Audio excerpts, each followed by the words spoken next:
Folks, hey, welcome to So Bad It's Good. This is your pal Ryan, and this is your Wednesday episode. Yeah, we're already halfway through the week because we got Monday off. So look at us. We have cheated the system just like the Chrisleys. JK, kind of. We'll get into that in a second because the Chrisleys got pardoned by Donald Trump today. Now, this is such an interesting story because it intersects crime, pop culture, reality TV. It's all in this story. And we'll talk more about that in a second. But how are you guys doing? I hope you're good. I had a very productive day, a very long day, but I'm excited to be here talking with you. Our guest is fantastic, by the way. His name is Philip Solomon. You might not have heard, don't worry, no relation to Jesse Solomon. I met him doing exit interviews for Deal or No Deal Island this past season, and I really dug this guy, and we'll DM back and forth here and there about reality TV. And so he agreed to come on. This guy's a star, man. He was cracking me up. I mean, the first part of the interview is kind of inspirational, but then the second half, he is unleashing pearls of wisdom, hot take after hot take on Secret Lives of Mormon Wives, Summer House, Real Housewives of Atlanta, The Valley, every show that you could possibly think of. And of course, we end it with talking about pop stars like Katy Perry. So this is like really one of my favorite conversations. I know I say that a lot, but I think it's just because I love what I do. But I really love this dude. I'm begging you, listen to this interview, please. I know some people are like, oh, I don't know this person. I'm telling you, listen to this interview. I really, really love this guy, and I love this one. So I think you're going to love it as much as I do. Also, go listen to, is it yesterday's Watch What Crappens? I was on, I think it's a 2-part episode talking about Below Deck Down Under. I hope I did Watch What Crappens justice. I crammed. I watched like 15, 16 episodes of Below Deck Down Under in the last week, and I'm still out at sea in my head. I truly am. But I hope I did good over there. I was on Jeff Lewis Live today with Sarah Colonna. That was a blast. I had so much fun. I worked out with my trainer, Simon. What up, Simon? And by the way, I keep getting asked about the health regimen. So I'm going to put in my Instagram stories like Simon's information and the nutritionist that I'm going to. It's this place in Arizona that I just do phone calls with, and then they set a plan, and I do it. I'm like set to meet with them again on Thursday, but it's going good. I miss the normal food I used to eat, but I have a lot more energy. I'm not eating. I want to make that very clear. But yeah, it's going. It is weird, isn't it? Weird when something like in life that you switch up a little bit, and you're really scared to switch it up, and then not immediately, but semi-immediately, your body and life kind of gives you signals that you're on the right path. You're like, what's that strange feeling? Oh, is that hope? I used to just get hope when I drank a cup of coffee. And now I'm like, wait a sec. I'm a little more hopeful this last week than I've been potentially in years. And I have to tell you, that feels good. By no means am I perfect. I still get down in the dumps every day for at least a couple of hours every day. But my God, it feels good. So I know a lot of people were messaging me about that, so wanted to let you know more about that. Okay, what else do we have today? Oh, that's right. I want to shout out some of my Patreon baddies. We have this little level that we give shout outs to. So I want to give a big shout out to Maria Picuri Gress. It's Picuri. Maria Picuri Gress. I hope I didn't completely butcher that. And Lauren Hagler Henderson. Thank you for being baddies. Thank you for joining the Patreon. Patreon.com/so bad it's good. We had 2 episodes out there last week, and we do the Valley after shows. I love the Valley after shows, which, by the way, did you guys watch? I can't wait to recap the Valley this week.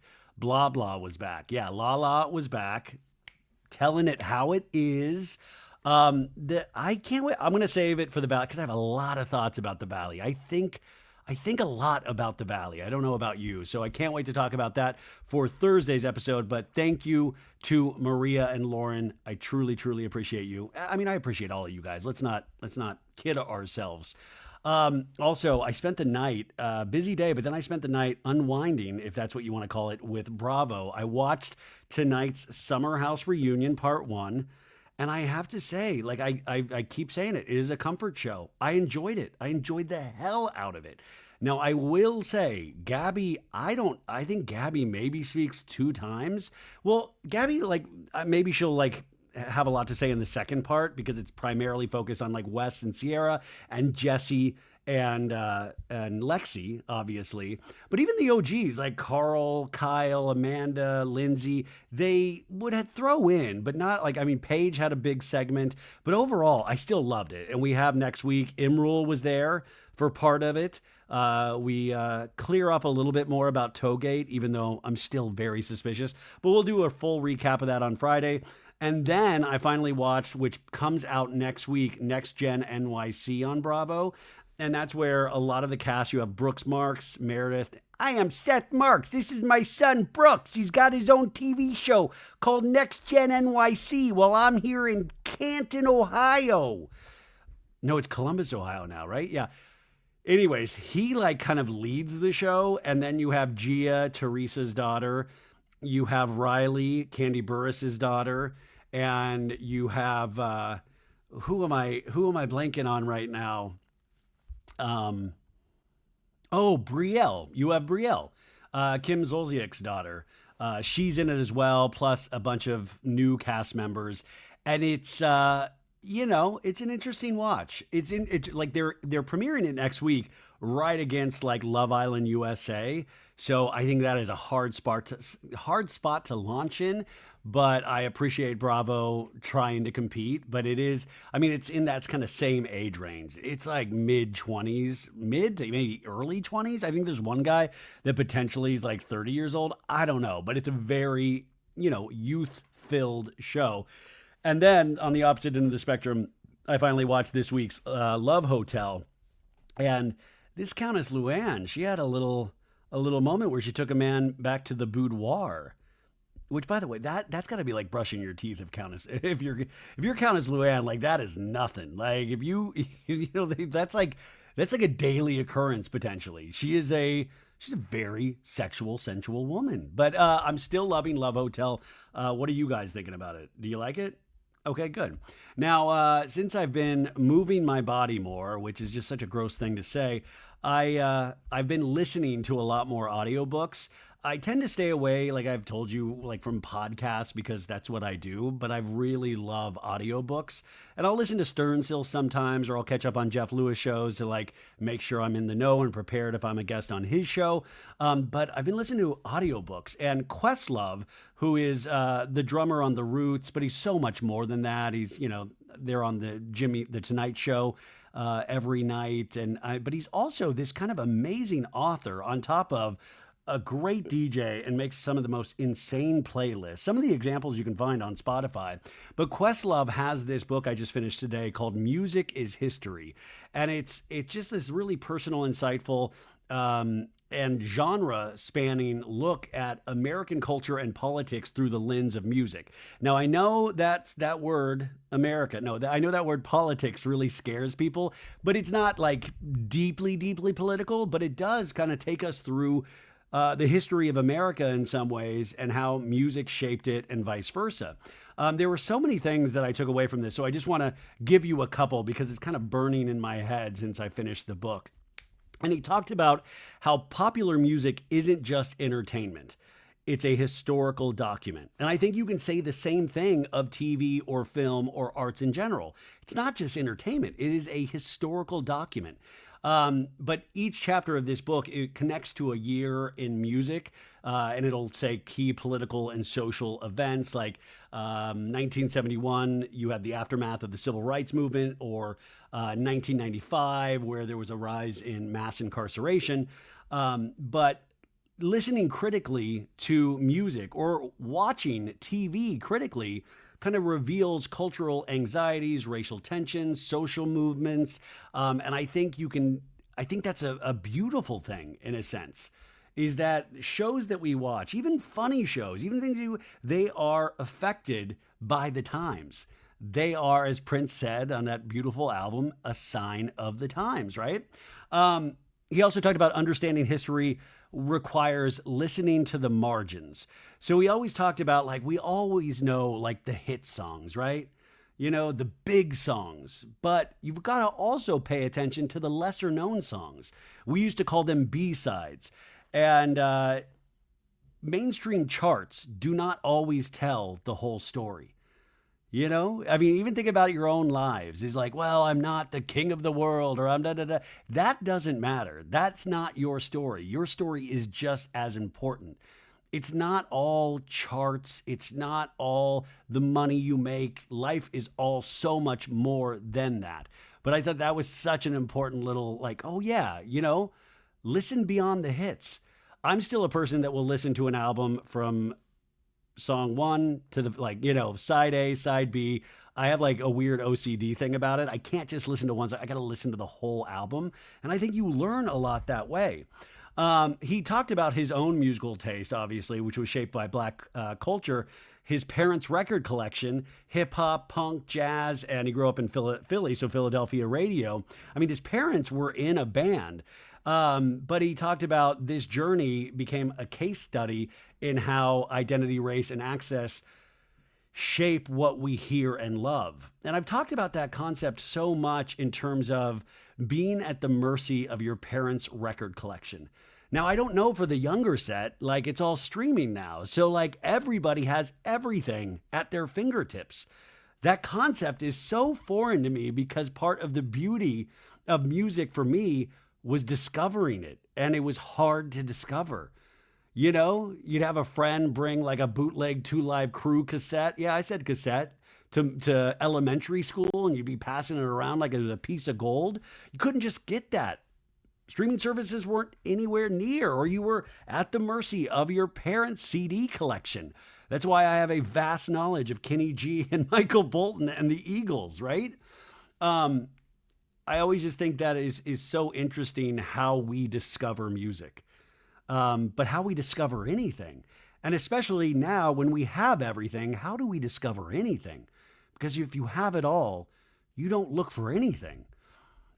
He talked about sampling, which a lot of hip hop artists do. I mean, and do it so brilliantly, is a metaphor for American culture.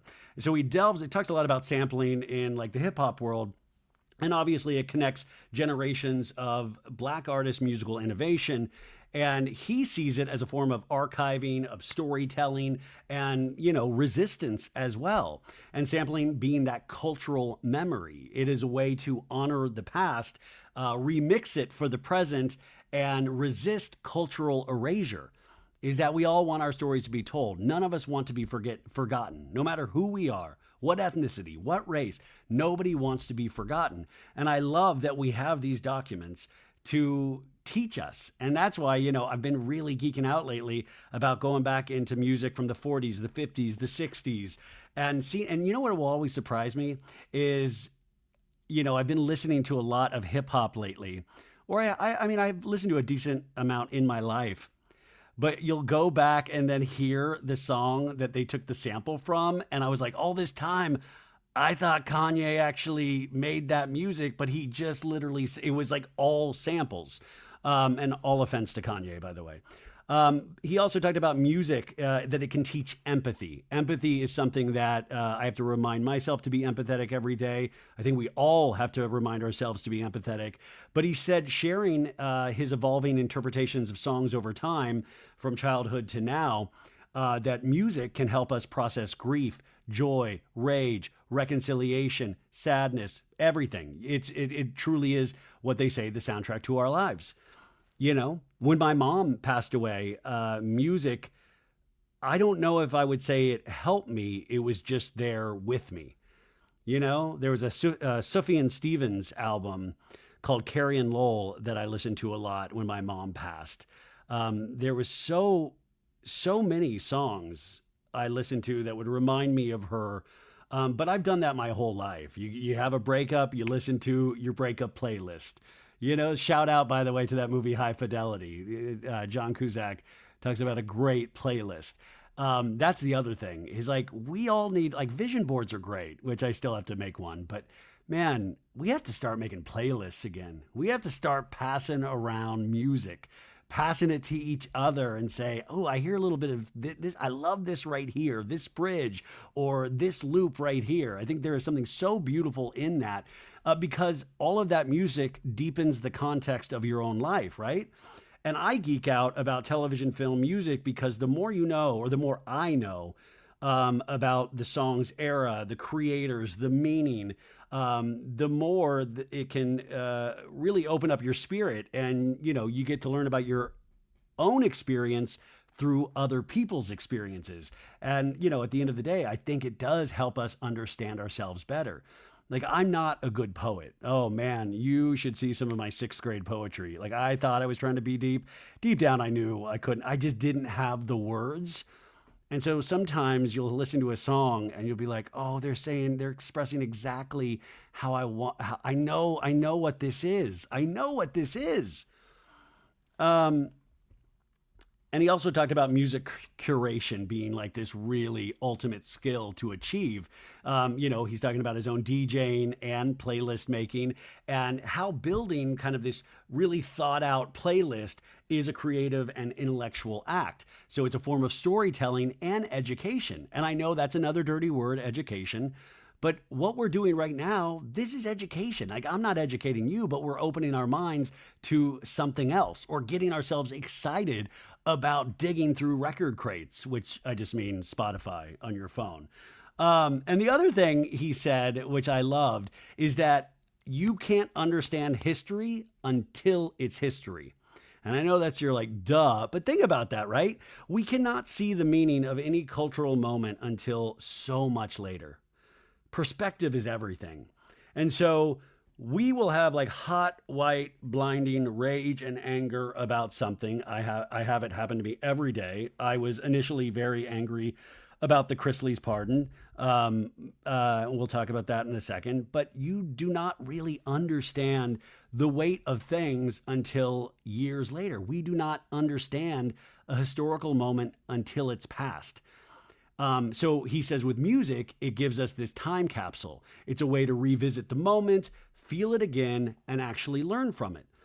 And this is something, I don't know. So there were so many things in this book that kind of just broke my head open and really made me love us in the way that we do search out things, that we appreciate a song or a show. When I first started this show, it was like, oh, don't be ashamed of the things that you love. And this is what we love. So why are we ashamed? And we're told we should be ashamed, but we can actually learn from these things. Yeah, you can even learn from Love Hotel. I mean, it's hard. You got to have a PhD, but you can do it. So anyways, I do recommend Music is History. Also, I finished one of his books last week called Hip Hop is History, which takes us through like 50 years of hip hop. And I thought that was really amazing as well. So I was fully geeking out. So anyways, let's get to the Chrisleys. Okay. So Chrisley Knows Best, a very popular reality show, but I will be very honest, it was never on any of my reality show playlists. It was always the show that I would see for some reason on Bravo, even though it didn't air on Bravo, but it would always be like, why are we rerunning Chrisley Knows Best? Now, I have a lot of friends that actually loved this show. Like my friend Samaj, he talked about Chrisley all the time. And I was like, what are you talking about? So from the outside, I was like, okay, it's this married couple and their kids. But the guy, I think I was like, oh, he's like, is he a preacher? He's a God man, but he also kind of seems like he might be gay. Well, and they have adopted kids.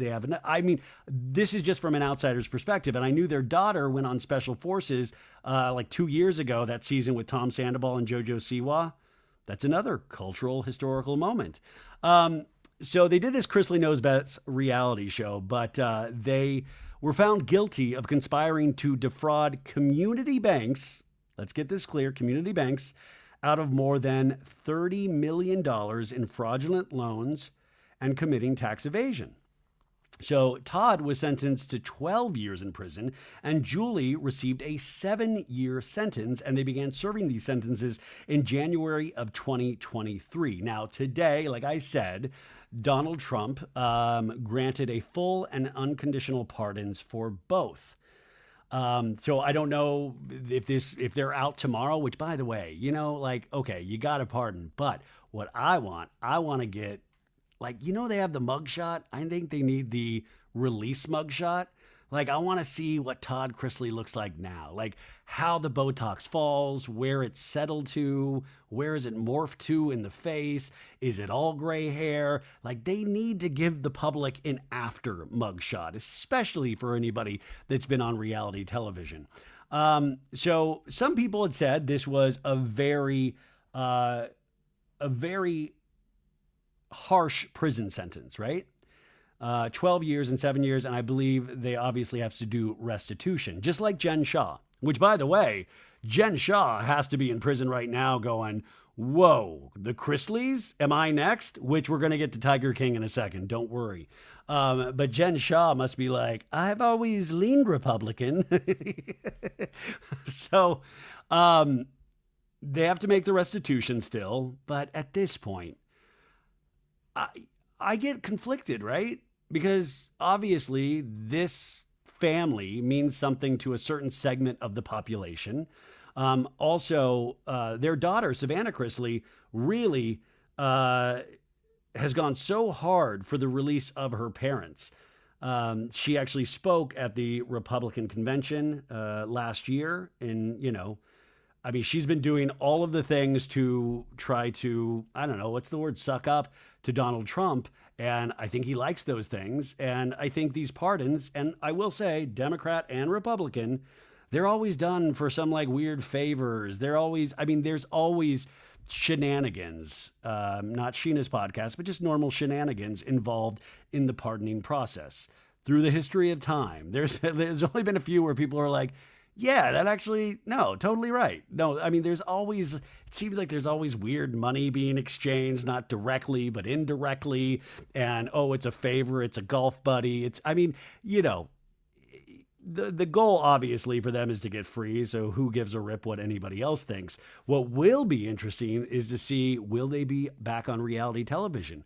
Now, some of you might be saying, no way, but I say, of course, there is always a way. Are you kidding me? Are you kidding? Of course they will be back on television. We do not live in a society where we all agree on what is right and what is wrong. And I think obviously here, we should be able to all agree that defrauding a bank out of $30 million is wrong.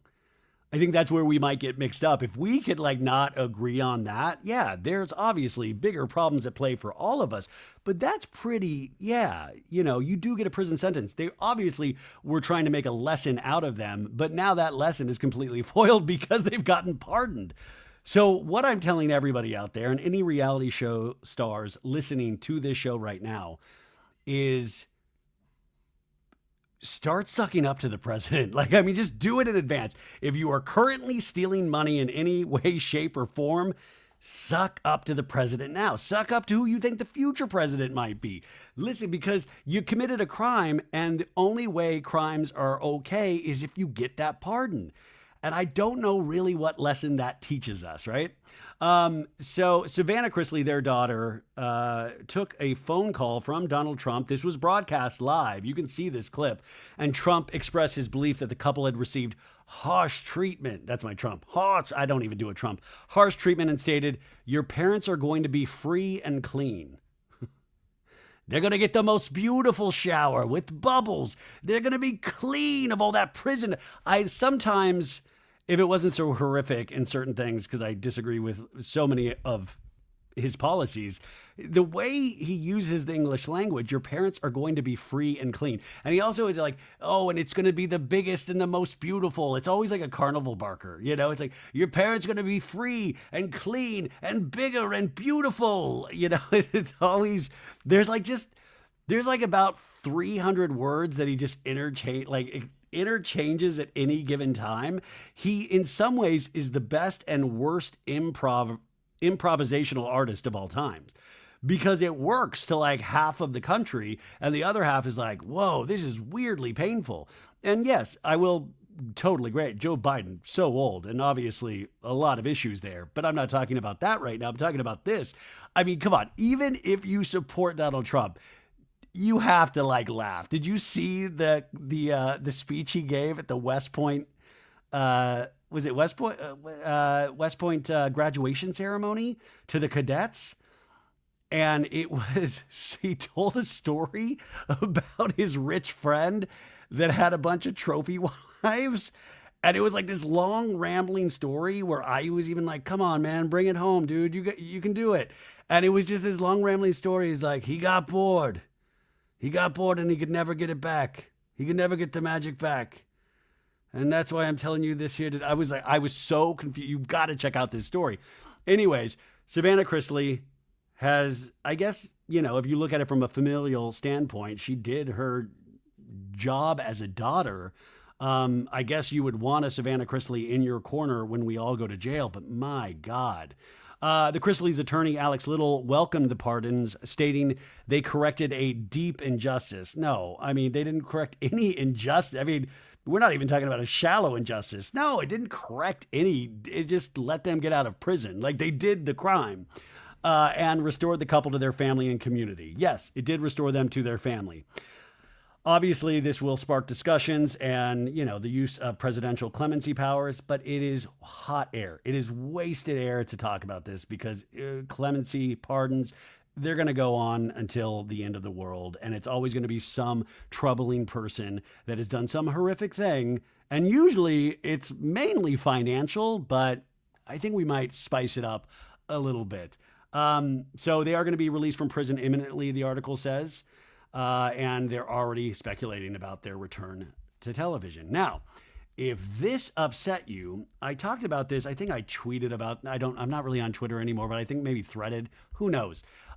Is that, you know what I'm thinking is next? I think Trump gets a little cocky and I think we're going to get a Diddy pardon. Yeah, I think we're going to get a Diddy pardon. And what supports this is a Rolling Stone article from May 16th, 2025. The headline reads, Sean Combs' allies are actively working for a Trump pardon.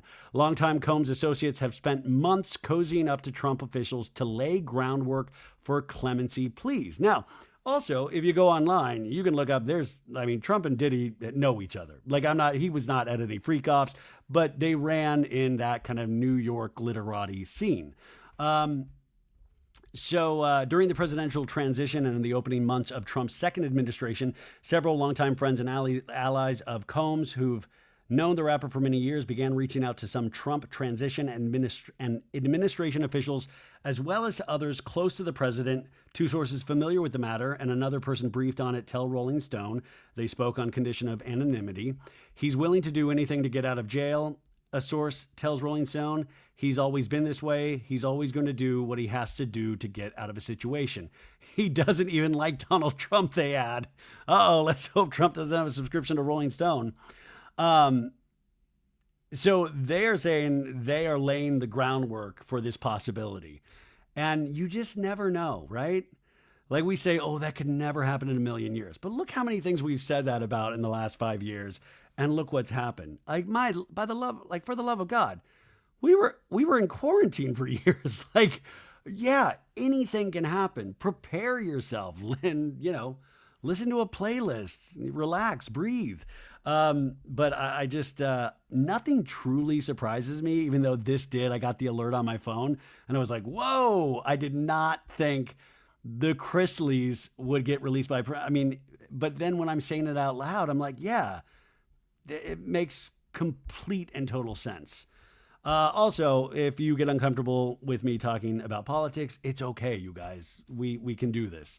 And also, finally today, in some good news, the show Hacks, what a transition.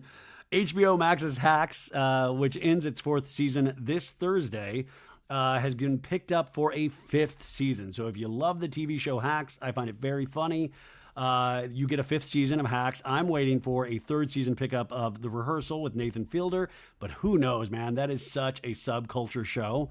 So you got Hacks, and remember, And Just Like That's new season comes out this week as well. I think that's Wednesday night or Thursday night, so we will see how they write Che Diaz out of that show.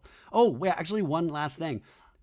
So Heidi, Montag, and Spencer went to the American Music Awards, and I'm a little speculative about this. Heidi not getting roasted, but she was on everybody's or a lot of people's worst dress list because she was wearing this wild wig.